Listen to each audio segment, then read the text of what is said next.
நாகதோஷம் இருக்கிறதா? இந்த 5 அறிகுறி இருந்தால் கவனமாக இருங்கள். 1. திருமணம் தாமதம் ஆகுதல். பல முயற்சி செய்தாலும் திருமணம் நடக்காமல் தாமதமாக இருக்கும். 2. குழந்தை பாக்கியம் தாமதம். திருமணத்திற்கு பிறகு நீண்ட காலம் குழந்தையில்லாமல் இருக்கலாம். 3. கனவில் பாம்பு வருவது. மீண்டும் மீண்டும் பாம்பு கனவு காண்பது. சிலர் நாகதோஷம் அறிகுறி என்று சொல்வார்கள். 4. வீட்டில் அடிக்கடி சண்டை அமைதி இல்லாமை. 5. தொடர்ந்து தடைகள். வேலை, பணம், வாழ்க்கையில் காரணமில்லாமல் தடைகள் வருவது. நாகதோஷம் உறுதி செய்ய எப்படி?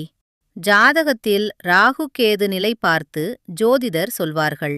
குறிப்பாக காலசர்ப்ப தோஷம் இருந்தால் நாகதோஷம் என கூறலாம். பொதுவாக செய்யும் பரிகாரம்: நாகர்கோவில் சென்று பால் அபிஷேகம் செய்வது. செவ்வாய் அல்லது ராகு காலத்தில் நாகபூஜை. ஆயில்ய நட்சத்திரம் நாளில் வழிபாடு.